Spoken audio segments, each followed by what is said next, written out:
जय श्री राधे गोविंद। स्वागत है आपका हमारे चैनल सनातन कर्म में, जहां हम सनातन धर्म के गूढ़ तत्वों को समझने का प्रयास करेंगे।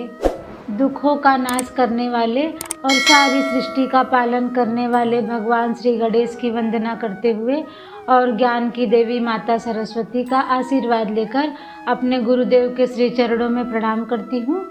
अब मैं भगवान की श्रद्धा और भक्ति के साथ कार्तिक मास की कथा 14वां अध्याय सुनाती हूँ। ध्यान पूर्वक सुने।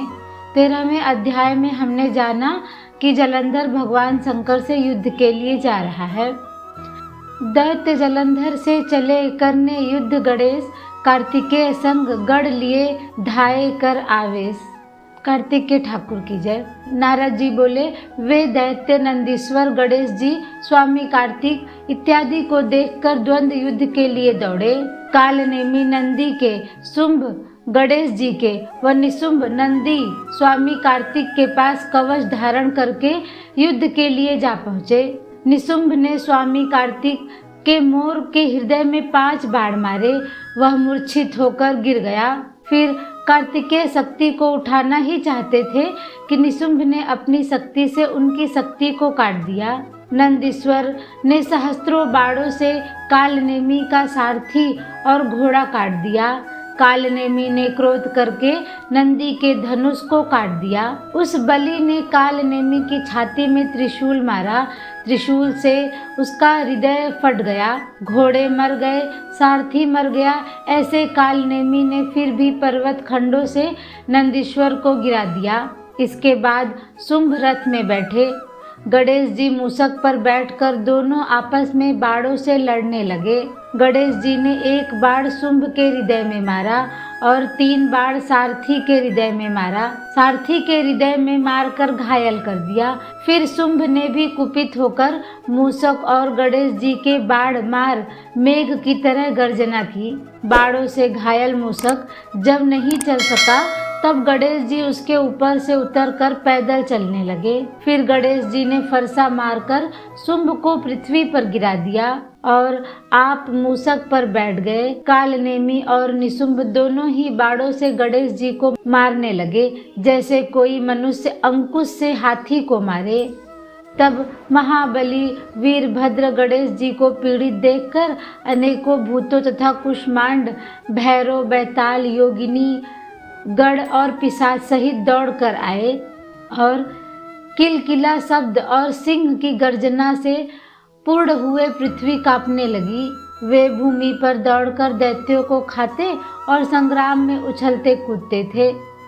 नंदीश्वर और स्वामी कार्तिकेय सावधानी से संग्राम में बाणों से दैत्यों को मारने लगे। छिन्न भिन्न मरी हुई तथा शिव जी के गढ़ों से खाई हुई दैत्यों के सेना व्याकुल और उदास हो गई। तब जलंधर सेना को छिन्न भिन्न देख बड़ी ध्वजा वाले रथ में बैठकर गढ़ों के सम्मुख आया। उस समय जलंधर के बाणों से पृथ्वी ऐसे ढक गई जैसे आकाश कोहरे से ढक जाता है। उसने 5 बाण गणेश जी के, 9 बाण नंदी जी को और 20 बाण वीरभद्र को मारे और मेघ की तरह गरजने लगा। तब कार्तिकेय ने एक शक्ति दैत्य को मारी, जिसके प्रहार से दैत्य का चित्त व्याकुल हो गया। फिर उसने भी क्रोध में आकर गदा लेकर स्वामी कार्तिकेय को मारी। गदा के लगने से वे भूमि पर गिर पड़े। इस तरह नंदी को भी पृथ्वी पर गिरा दिया। फिर गणेश जी ने क्रोध में अपने फरसे से उसकी गर्दन काट दी। वीरभद्र ने 3 बाण दैत्य को मारे और 7 बाणों से उसका घोड़ा, ध्वजा, धनुष और छत्र काट दिए।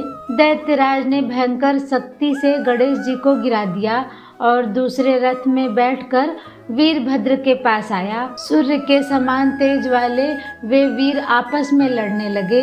वीरभद्र ने बाणों से उसके घोड़े गिरा दिए और धनुष काट दिया। तब जलंधर परिघ लेकर दौड़ा। नारद जी बोले, उस दैत्य ने वह परिघ वीरभद्र के मस्तक में मारा, जिससे उसके मस्तक से लहू गिरने लगा और पृथ्वी पर गिर पड़ा। इसी के साथ 14वां अध्याय समाप्त हुआ। बोलो भगवान श्री राधे गोविंद की जय।